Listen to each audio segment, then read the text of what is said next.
Hello and welcome back to the Surreal Steve podcast, episode 5. Now today we're going to switch it up a little bit. It's kind of related to a couple of the past podcasts we've done with like some common themes. Today, the evolution of identity, what it takes to grow, different personality types, how your background and all that plays a part in who you are. And our special guest for today, Lily Harir. So happy to have her. Like, Lily and I are good friends at IC, and I haven't seen her in a really long time, but she is one of the most beautiful souls that I know in this world. Aww. And I'm sure she's going to be able to talk about this to a very, very spiritual extent because she's awesome. Thank you. Of course.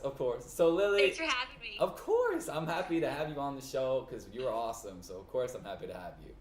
Thank you. Okay, let's just hop right into this. Okay. So identity is a really complex thing, and especially in 2018, there are so many factors that go into the kind of life that you're going to live.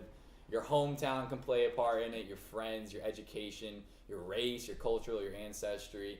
And then like there's so many factors that can be combined together when you're a young kid to like kind of put you into the future.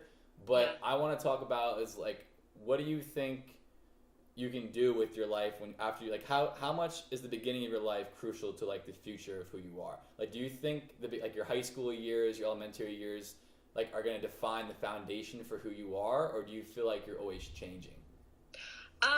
Well, I had a really interesting experience because I have two incredible parents, and that I feel, as corny as it sounds, I'm so grateful for that, because I know how many people don't have parents that are together or parents who have divorced or whatever, and I had an incredible home life. However, growing up, I had a lot of friend issues. So I realized like I was always kind of alone in middle school, elementary school, high school. I always had friends. I actually won like most outgoing in high school.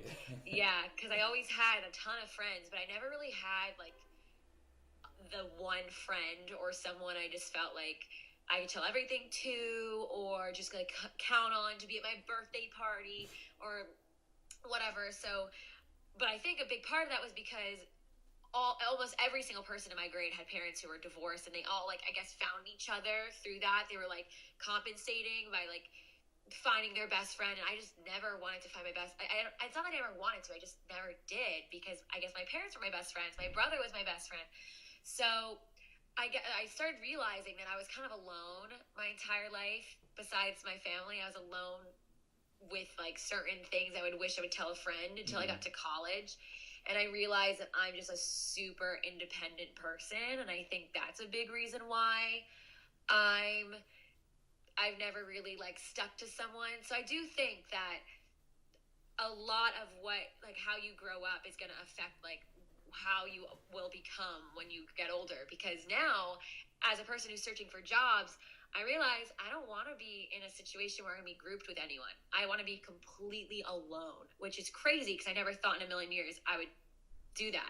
I thought I was like a team leader, a team worker or whatever. Yeah. But I'm realizing like I have complete interest in like being a manager or being someone's producer or being, just working as like right now I'm working as a nanny for one singular person.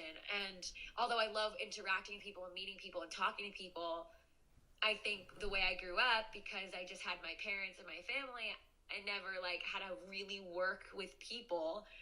I just don't want to be with people working. Like I'd rather be on a deserted island like doing my own shit than, sorry, can I curse? Yeah. Okay. Yeah, you can curse. Doing my own shit than being with random girls who I don't like, or a group of people that I have to force myself to get along with.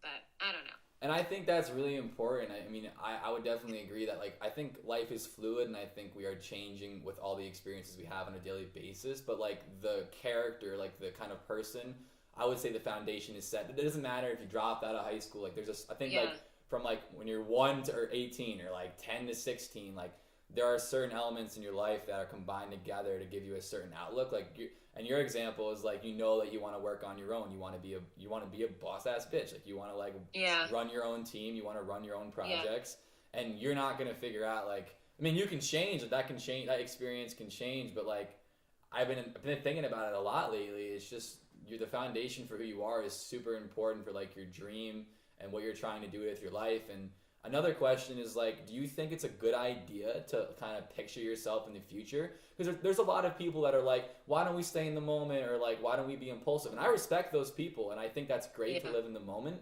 But at the same time, I'm not that guy. Like for me, visualizing the future, visualizing what kind of success that I want in my life, what kind of family I want, where my work schedule, like those are the things that necessarily don't define how I live every day, but they're the reach. That's what I'm trying to get. But you're also, sorry for cutting you off, but you're very, I'm not trying to be like corny again, but you're a very particular person. You're one of those people who like dreams big and looks at the future and actually does shit. There's a lot of people who have these big dreams and unfortunately never meet those dreams because they're either lazy or they actually don't make the effort. I have one of my really good friends, like, wanted to be an actress, wanted to be a comedian. Like, she had all these different ideas, but, like, she lays in bed all day. And she could be something so big, but she doesn't want to do anything. I know some people like that, and by some people, I mean a lot of people. And that's, like, fine. Like, we're young, we're allowed to lay in bed, whatever, but then just don't be that person who dreams big and then complains when you don't make success. Like, success, as cliche it is, it doesn't just happen overnight. Like, you have to work for it. I'm a mix. I'm totally a mix. I dream really big and I push forward, but I'm also a person who just like lives in the moment. I'm like, I really live in the moment. Like the what is really live in the moment, dude? I'm extremely impulsive. I don't ever think about like how my actions are gonna affect the future, unless it's like something like that's very detrimental. But otherwise, like it's like cheating on someone, I would never do that. Or like, all right, cool. I'm glad we got that established. Yeah, but like, or you know, going home with some stranger that I met at some club. Like I have like some blockers. I'm like, okay, but I am like impulsive when it comes to a lot of things. If I'm in that moment and it feels right, I go for it. And also, you know, whether like, I hope this person that I'm seeing isn't going to be listening to this podcast. I doubt he will.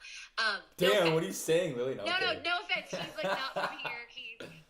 Okay, I could never ever show him this. So I'm just going to make that so clear. Don't put this on my Facebook or anything. Actually, he doesn't have me on Facebook. I have to put it. That's my page, Lily. No, don't put it on don't share it on my Facebook. Actually, you can. He doesn't have me on Facebook. It's fine. What is he, the FBI? Who's this guy?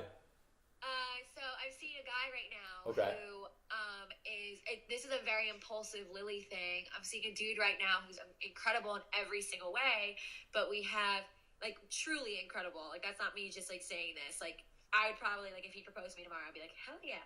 But he has one, I wouldn't say it's a flaw, but like one huge thing that's like very, like you really have to think about it before like really committing yourself or not dating for this reason. Oh boy. Our religious views, I'm not religious at all. I'm Jewish, but I'm not religious whatsoever. I'm very culturally Jewish. He's not just Christian, he is extremely Christian, like very, very devoted to his religion. Yeah. And that's great. Good for him. But he's also way older than me, and he's like ready to like, you know, not ready to Let's get the white picket fence and 2 golden retrievers.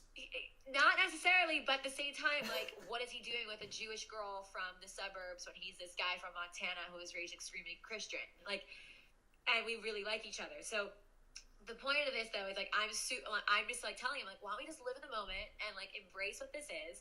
We clearly really like each other. We love spending time with each other. It's not like religion comes up in conversation and just happened to one day, and then we kind of realize like, oh fuck, that's a huge difference. Yeah. But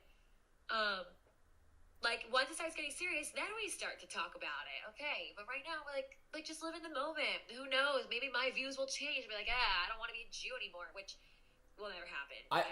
I think that's healthy to like have that kind of clash or have like that diversity in your relationship, and that goes back to the identity thing with like that's just life is like learning how to. It's so weird how things work out. It's because you can be opposites with somebody in so many ways and still like click and like. Yeah. It's crazy, but like identity is a big part. Like religion, I mean, right, especially lately. I mean, 2018, like it's the part of like who you are, and that's crucial. But I'm an atheist. I'm not an atheist, excuse me.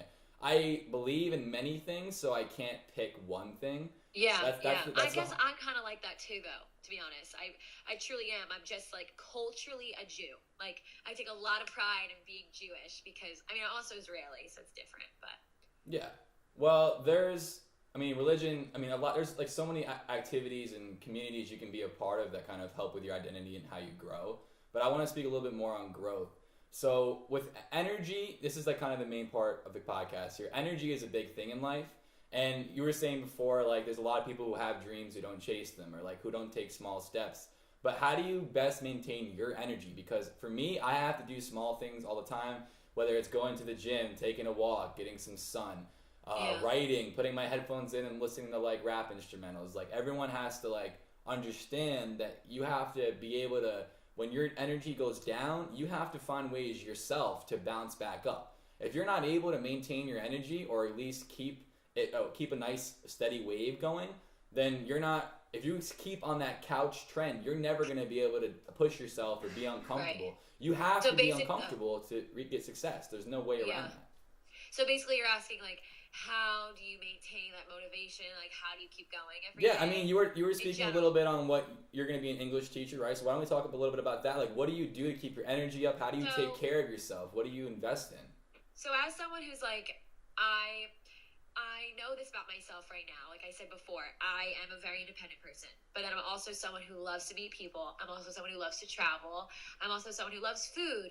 Right. I'm also someone who like needs to be successful. Like I don't think I will, this sounds very sad, but like I don't think I will have a fulfilled life unless I'm successful. And that doesn't mean like having a shit ton of money, but at least having like the things that I set myself out to have. I never want to be a person who's like living at home wishing that I did something else, you know? Exactly. So, I don't care. Like, yes, money would be amazing, but I have so many bizarre little dreams that like if I don't become a producer, I have no problem in buying like a property and making it into a boutique hotel and having like a farm on the side of the road. And like I know I'd be so happy with that life. So I'm very grateful. Like I have a lot of like little dreams because I know no matter what, I'll end up being happy if I fulfill one of those dreams.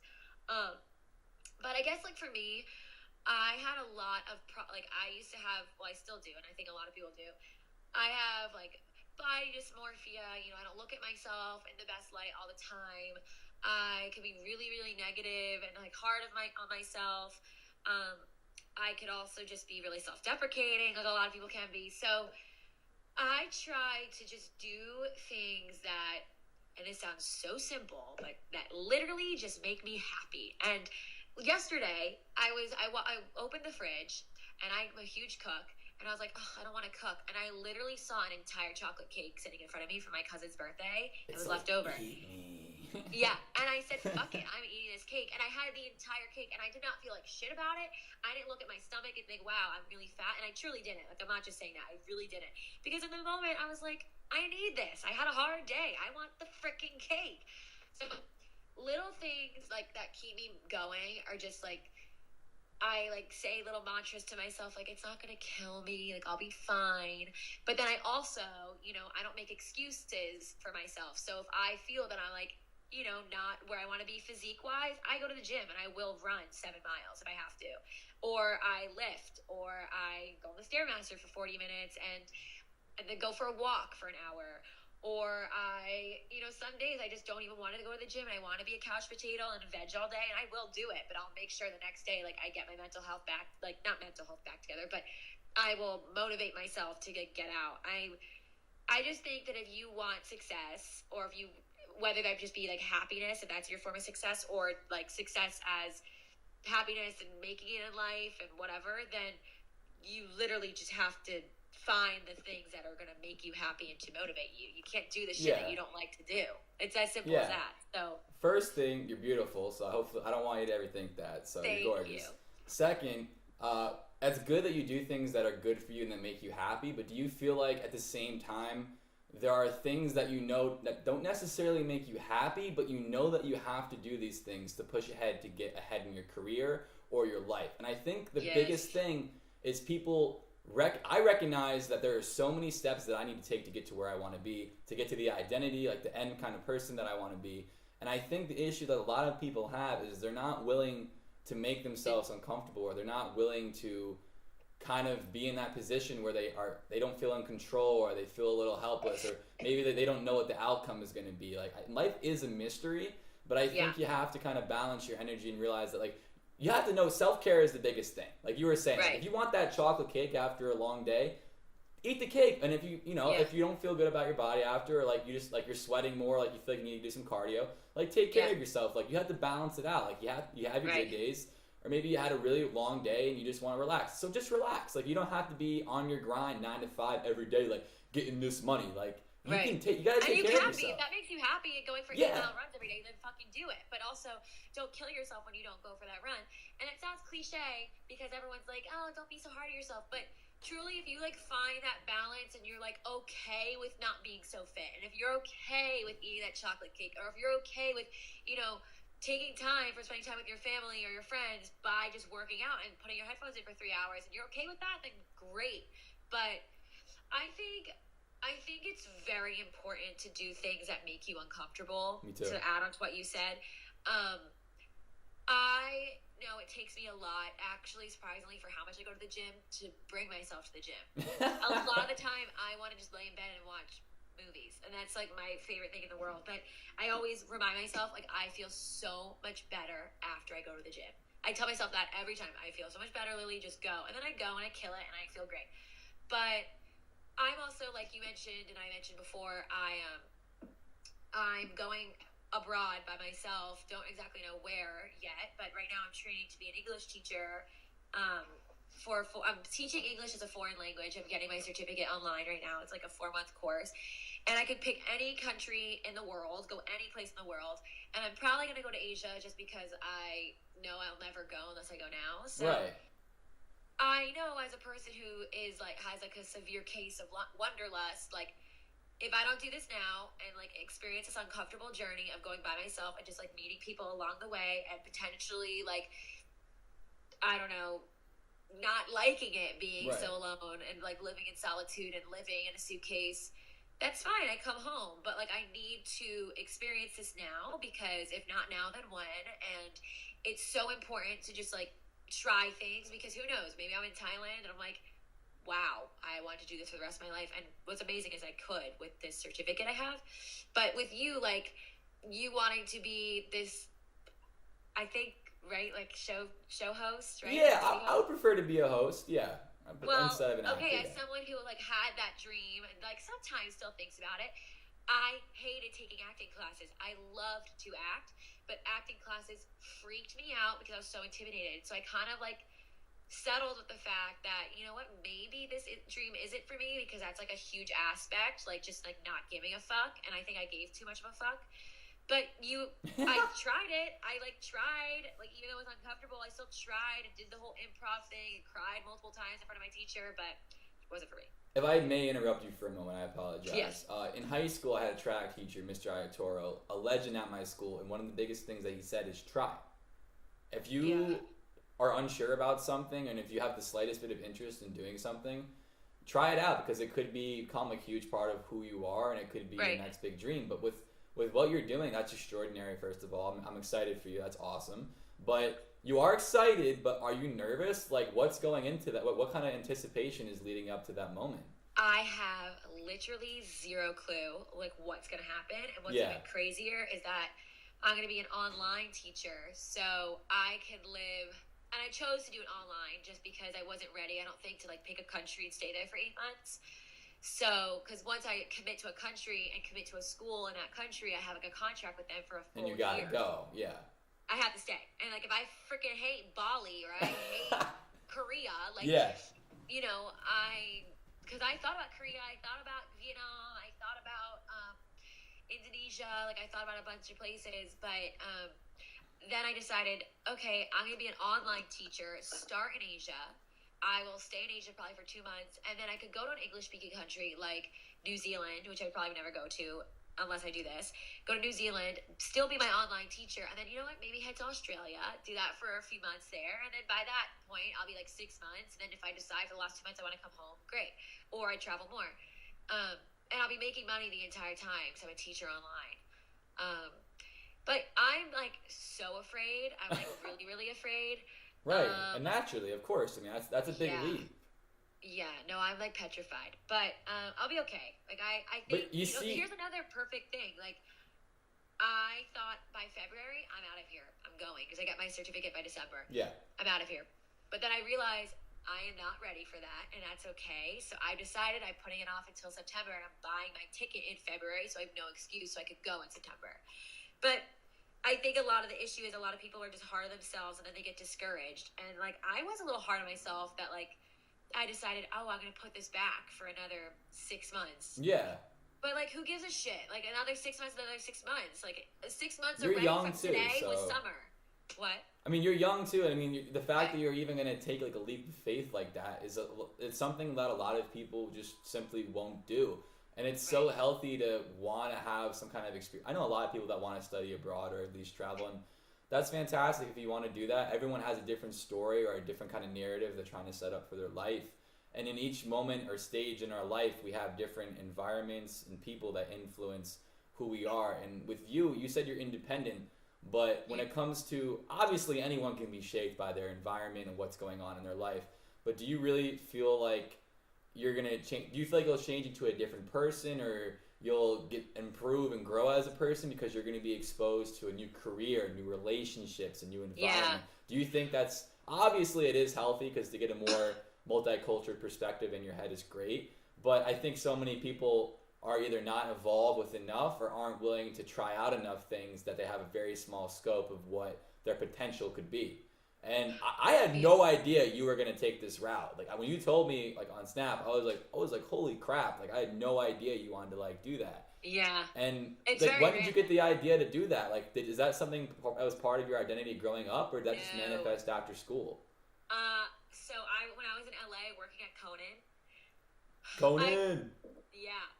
I thought, to be honest, I did it my second semester, my senior year of college, because college was even hard for me. Like I thought after leaving Ithaca, I kind of realized, wow, fuck, I hated college. Like I did not realize it until I left.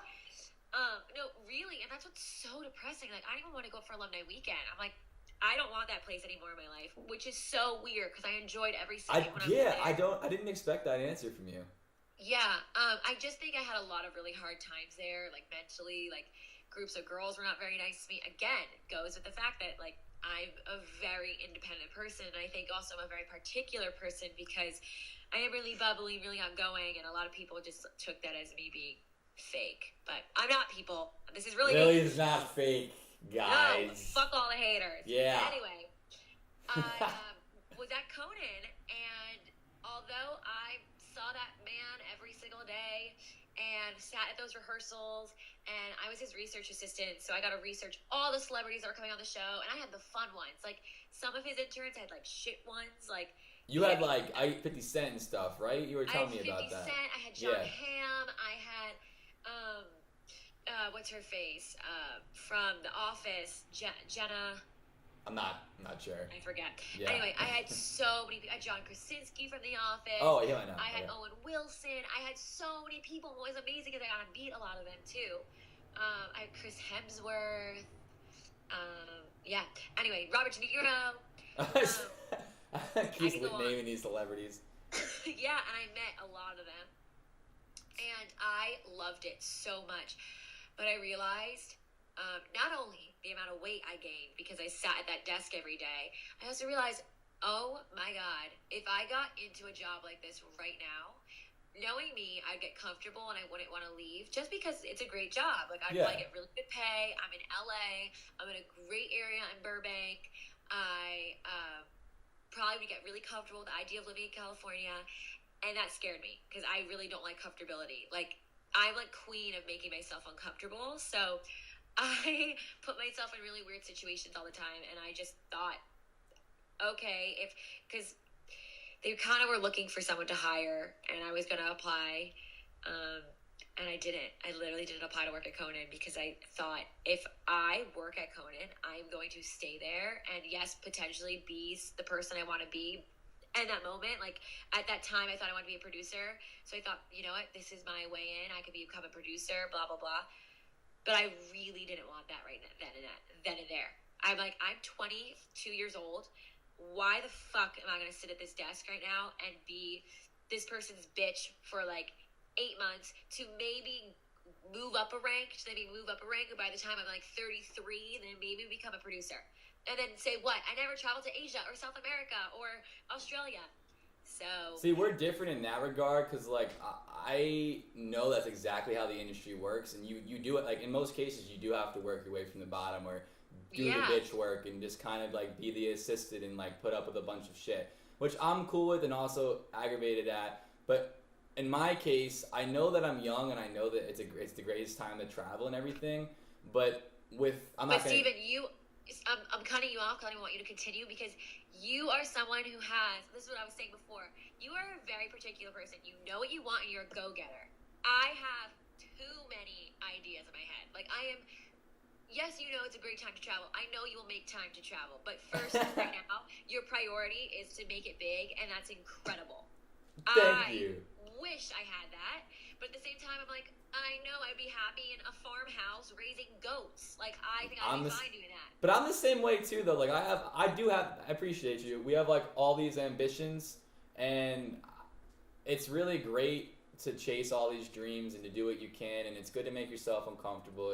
It's good to put yourself in positions. Like it's good that you're the way you are. Like you're awesome. Like that's so cool that you have all these ideas. Also very unusual. Yeah, I mean we're both very unusual people, and I'm gonna just close it on this note. There's just so many different things we can touch on, but we'll be here for like 3 hours, and I'm sure these people don't want to hear us talk for 3 hours, even though we're awesome. Yeah, F all you. Yeah. We should just create a podcast. We should. Lil and Steven. Let's get it. Chatting. But no matter where you are, guys, and no matter what you're doing, I just saw this quote a few days ago, and it says, do what you can with what you have where you are. And that was by Theodore Roosevelt. And it doesn't matter where you are and what you're doing or how much of your life you have figured out or how much of your identity you have figured out. You need to just do whatever you can in that moment to grow in something. It doesn't have to be your end game. It doesn't have to be exactly what you want to do, but you have to grow. And I think that's such a beautiful quote is because I haven't seen it ever. I was like, wow. I was like, I'm in LA right now. I'm doing this little podcast. Like I'm starting to grow as an individual, as a professional. You're taking classes. You're making this next big leap in your life, but you're waiting for it. You're raising money. You set a stage for yourself. You set a date for when you want to go and take this big leap. You're doing the best for where you are in your life right now. And I think that's the hardest part for people is patience. It's just like taking a deep breath, realizing that life is full of peaks and it's full of a lot of valleys too. It's just like up and down, and you have to be able to just push through and just balance out your energy on a daily basis. And if you can't do that, if you can't pick yourself up when you've been punched and when you've been knocked down, you're never going to know your true potential. You're never going to know your true identity if you don't let it come out in your life. You know? Yes, Steven. Yeah. But Lily. Hell yeah. Yeah, thank you so much for coming on the show today. It was really last minute. Lily, seriously, like it was last minute and she agreed to come on here.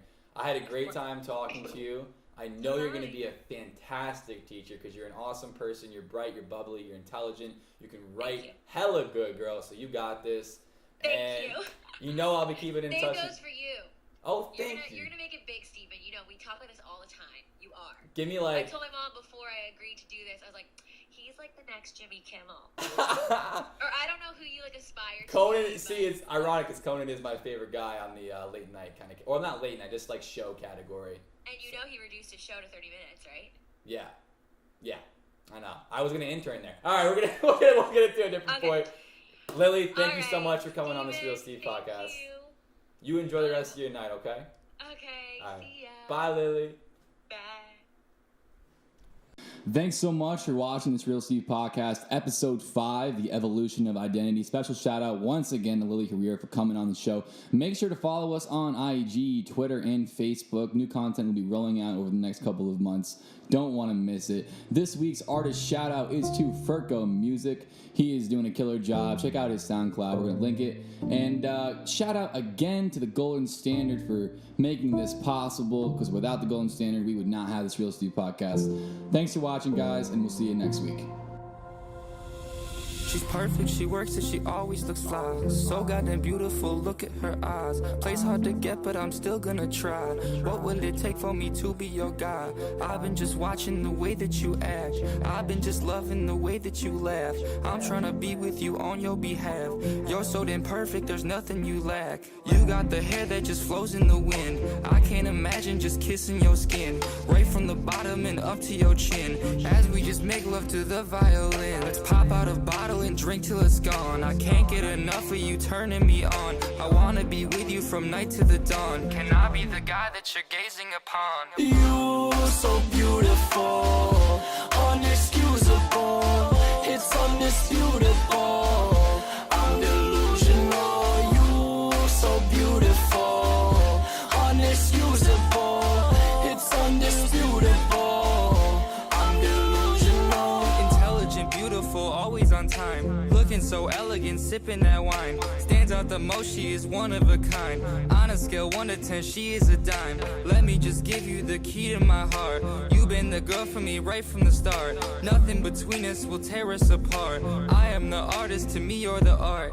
Take off the dress and the shoes on your feet. I feel love in the air, let's get under the sheets. The lip gloss you wear tastes like candy, so sweet. I'm obsessed with your body, let's move to the beat, yeah. I'm kinda scared I'll never find another like this. I promise that I'll never ever treat you like shit. If you don't wanna be the one, then I won't fight it. Fight it, fight it, fight it. You so beautiful, unexcusable, it's undisputable. I'm delusional. You so beautiful, unexcusable, it's undisputable. I'm delusional.